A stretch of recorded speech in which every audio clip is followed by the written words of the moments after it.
Well, good Friday evening to you. I'm meteorologist Dorien here at Live 5 News. Thank you for joining us on this evening. We do want to give you a first alert update to the tropics that we have been tracking over the last several days. Now, earlier today, we gave you the first alert to potential tropical cyclone 4, and now we just got designation from the National Hurricane Center that we are now officially tracking tropical depression 4. So let's take this full to show you exactly what's going on with this system. And at the 11 o'clock advisory, so just under an hour ago, they are now reporting winds sustained at 30 miles per hour. But the difference between a potential tropical cyclone and a tropical depression is this well-defined center of circulation. You do see that just to the south of mainland Cuba now, and that's going to be a very important factor as we go into the next several days. Earlier today, we were looking at a lot of disorganization with this system. We had a northern mode and even a southern branch. That southern branch looks like it has one out, and that's also going to be important in terms of exactly where the system moves over the next several days. But first, still one more land interaction tonight into the early parts of your Saturday morning. That could disrupt this storm, at least in the short term, from becoming a tropical storm. But either way, this is still poised to move into the eastern Gulf of Mexico with those very warm ocean waters at bay. You do see that largely strengthening into a strong end tropical storm. We still can't quite rule out a low-end hurricane that could be approaching the Florida Panhandle and especially moving further inland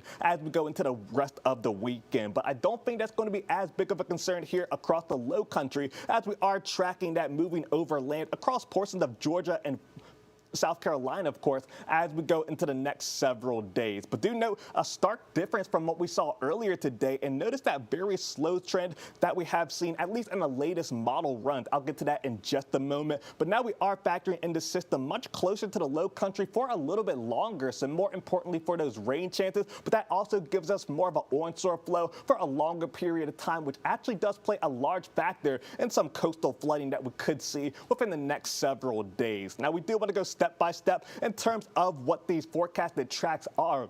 And what you're looking at is those forecast ensembles, in particular from our two global models. That's the GFS and the European model. And both of these are in very strong agreement that we could be seeing a system there very consolidated in the eastern Gulf of Mexico. Now, depending on where it moves and how fast it moves, it's going to ultimately determine the strength of this system. We are looking at a very favorable environment, and there's not too much in terms of wind shear whatsoever. But do note a lot more of disagreement as we go into our Tuesday and Wednesday. We have a lot of solutions inland. That's actually going to be a little bit worse, getting us on what we call the dirty side of the storm, where we could see more of an onshore component and even tracking the potential for some circulations moving onshore from waterspouts and maybe even the potential of some tornadoes. But notice off the coastline is where we do have the majority of our members. That's exactly where we want to be in terms of the severe risk, but not necessarily where you want to be in terms of where we have the heaviest rainfall with this system. So that either way is going to bring us a better chance of rain and storms as we go into the next several days, and then even tracking an even wider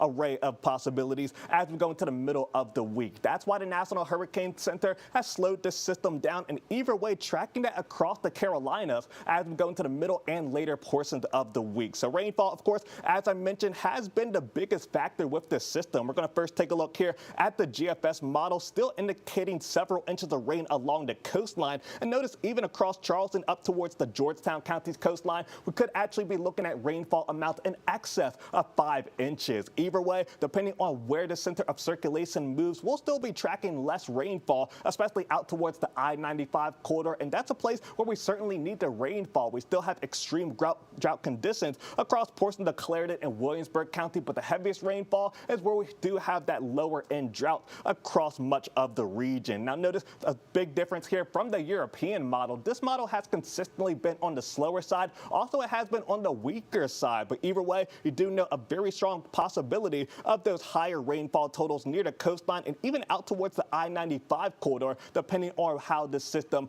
ultimately tracks. So we are going in the middle of these forecasts. Inland, we could be seeing 1 to 3 inches of rain, and along the coastline, definitely in excess of 4 inches of rain, but we could see those locally higher amounts, and that's really going to be important to watch, especially with the rainfall that we have moving in this weekend. That is actually with an inland trough, and that's going to bring us some localized flash flooding already and actually exacerbating our risk as we go into the rest of the weekend and into the early parts of next week. Winds are still unchanged, still between 40 and 50 miles per hour. And with that onshore component actually happening a little bit longer, we could be talking about a moderate to even major risk there of some coastal flooding, just depending on the tides and how long we can get that circulation moving through. So here's a look at a recap. Tropical depression force still near Cuba at this time.